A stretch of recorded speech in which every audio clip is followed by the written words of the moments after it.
নমস্কার বন্ধুরা, শ্রাবন্তী রান্নাঘরে তোমাদের সবাইকে স্বাগত জানাই। আজ আমি তোমাদের সাথে বক ফুলের একটি রেসিপি শেয়ার করব।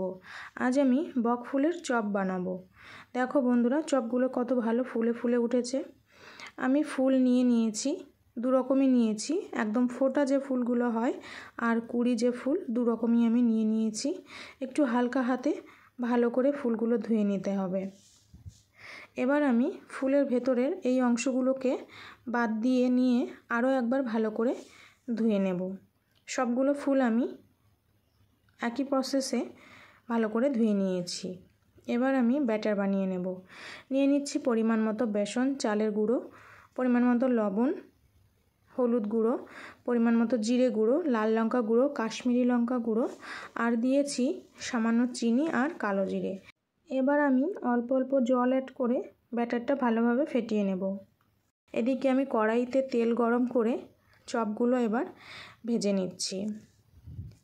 এই চপ কিন্তু গরম ভাতের সাথে খুবই সুস্বাদু লাগে। যারা আমার চ্যানেলটিকে এখনও সাবস্ক্রাইব করনি, সাবস্ক্রাইব করার জন্য অনুরোধ রইল।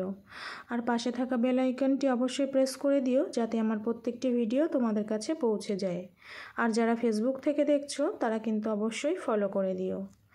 একইভাবে আমি সবগুলো চপ ভেজে নিচ্ছি। তোমাদের কার কার বক ফুলের চপ খেতে ভালো লাগে কমেন্ট করে জানিও। আর যারা এখনও ট্রাই করোনি তারা অবশ্যই এইভাবে বাড়িতে ট্রাই করো, আর আমাকে কমেন্ট করে জানিও কেমন লাগলো। আজকের ভিডিওটি কেমন লাগলো কমেন্ট করে জানিও। ভালো লাগলে লাইক শেয়ার করে দিও। দেখা হবে আরও একটি নতুন ভিডিওর সাথে। আজকের মতো চলে যাচ্ছি, টাটা।